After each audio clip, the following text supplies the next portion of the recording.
नांगलोई में मोहर्रम के जुलूस में पत्थरबाजी, सीसीटीवी से आरोपियों की तलाश। दिल्ली के नांगलोई इलाके में मोहर्रम के जुलूस में अचानक बवाल मच गया, जिससे कई पुलिसकर्मी और राहगीर घायल हो गए हैं। इस दौरान पुलिस की गाड़ियों समेत सड़क पर चल रहे कई वाहन भी क्षतिग्रस्त हो गए हैं। ताजिया जुलूस ले जा रहे कई लोग निर्धारित रूट पर चल रहे थे, लेकिन रूट से हटकर चल रहे लोगों ने पुलिस का विरोध करना शुरू कर दिया और अचानक पुलिस पर हमला शुरू कर दिया और पथराव भी किया गया। बता दें कि फिलहाल नांगलोई पुलिस थाना ने मामले को सुलझा लिया है और आम जनता पर पथराव के मामले में 3 FIR दर्ज की है और आसपास से लगे सीसीटीवी कैमरे खंगाल कर आरोपियों की तलाश कर रही है।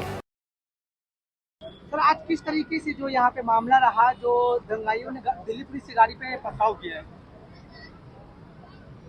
आज यहाँ पे ताजिए के प्रोसेसन निकल रहे थे, जिसमें करीब 8 से 10 हज़ार लोगों की गैदरिंग थी और काफ़ी पीसफुली सारे ऑर्गेनाइजर्स अपने ताजिए के साथ यहाँ से मूव कर रहे थे। एक दो ऑर्गेनाइजर्स जो थे वो थोड़ा सा अनरूली हो गए। वो ताजिए का जो रूट पहले से हमारी मीटिंग में प्रेस्क्राइब था, जो डिसाइड हुआ था, उससे डेविएट करना चाह रहे थे, जिसके लिए हमने मना किया।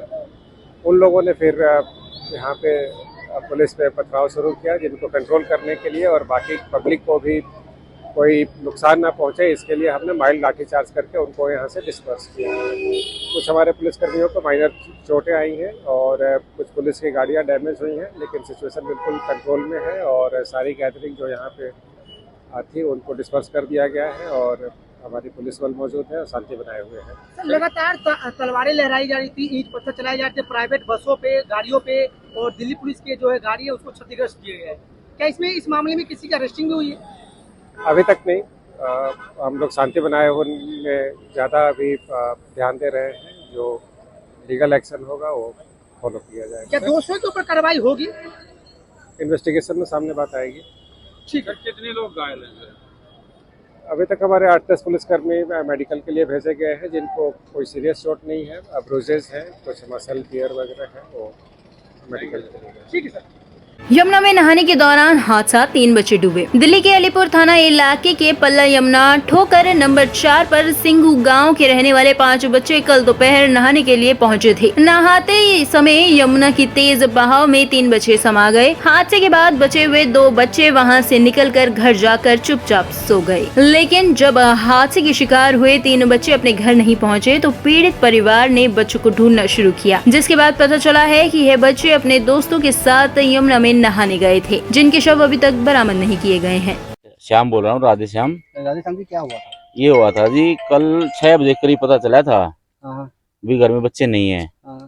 लेकिन जो पड़ोस में थे सबसे पूछा, इनकी मम्मी आई थी पहले, तो मम्मी ने फिर जो 2 बच्चे आए थे इनके साथ उन्होंने बताया कि जी हम तो रास्ते में रुक गए थे। एक तो जो दादी होता ना सिंह गाँव के पास, वहां तक आया था, एक कह रहा था मैं जाटी तक आया था। झूठ बोलते रहे वो। उन्होंने कहा जाटी हमने समोसे भी खाए और मैं वहां से वापस आ गया। वे 3 आगे आ गए, उन्होंने ये बताया था। उससे आगे कुछ बोले ही नहीं। उनको प्यार से भी समझाया, हर चीज करा। फिर 100 नंबर फोन किया, फिर अलीपुर थाने से पुलिस आई। फिर हम अलीपुर थाने में चले गए। वहां में बज गए 1:30।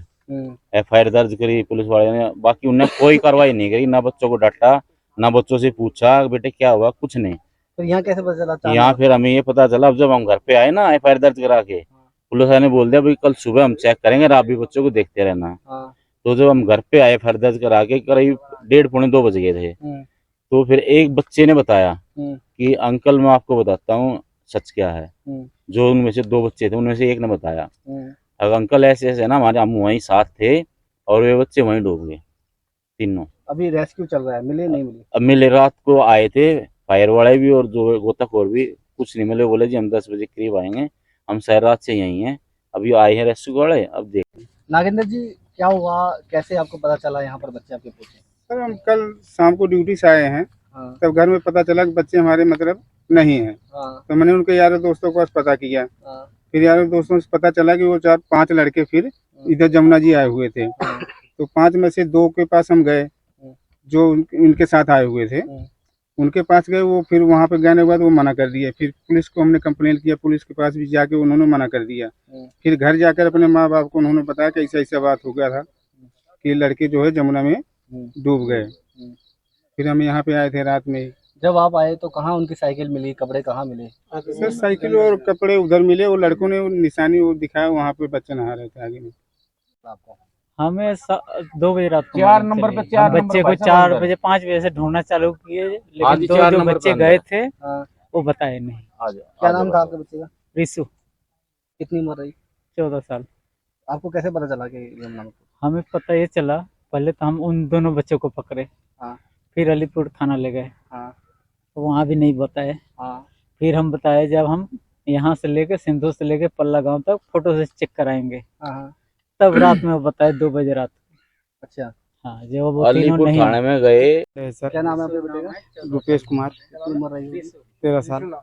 क्या बता के चले घर से, कैसे पता चला आपको? सर मैं ड्यूटी गया था, शाम में 6 साढ़े 6 बजे मेरी छुट्टी हुई, मैं रूम पे आया तो पता चल, हम सोचे कि ट्यूशन गया है, फिर ट्यूशन से पता चला कि नहीं, तब तो ये लड़के सब बोलने लगे कि नहीं रुपेश को खोजने के लिए आया, जो जिनके बच्चे लोग हेराए थे, सारे बच्चे सब गार्जियन लोग आए खोजने के लिए, तो मैं भी खोजने के लिए निकला तो नहीं मिला सर, तो ढूंढते ढूंढते यहाँ तक भी आए सभी लोगों के साथ। ये तीनों बच्चे एक साथ ही पढ़ते थे बाकी स्कूल में? हाँ सभी 8वीं एक ही क्लास में तो नहीं था शायद, ये पता नहीं सर, लेकिन 8वीं में कोई पढ़ रहा था, कोई 7वीं में। रुपेश को ढूंढ रहे हैं रात से, अभी मिला नहीं? नहीं सर अभी नहीं मिला। यूपी एसटीएफ ने अतीक के वकील विजय मिश्रा को किया गिरफ्तार, शूटर को दी थी उमेश की लोकेशन। उमेश पाल हत्याकांड में यूपी एसटीएफ ने माफिया अतीक अहमद के वकील विजय मिश्रा को लखनऊ से गिरफ्तार किया है। विजय मिश्रा पर आरोप है कि उसने उमेश की लोकेशन शूटर को दी थी और वह जेल में बंद अतीक के भाई अशरफ से लगातार संपर्क में था। वहीं सूत्रों के मुताबिक विजय मिश्रा लखनऊ के हयात होटल में किसी महिला के साथ रुका था। महिला के अतीक परिवार से जुड़े होने की खबर है, जिसकी पहचान की जा रही है। इसके अलावा विजय मिश्रा अतीक और अशरफ के साथ उस अस्पताल के आसपास भी मौजूद था जहां अतीक और अशरफ को गोली मारी गई थी। विजय मिश्रा पर अतीक के नाम अपर रंगदारी मांगने की एफआईआर भी दर्ज है।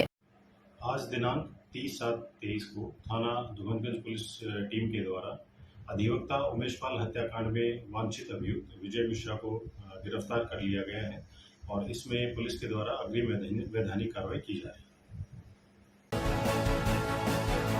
ब्यूरो रिपोर्ट टीम तफ्तीश न्यूज।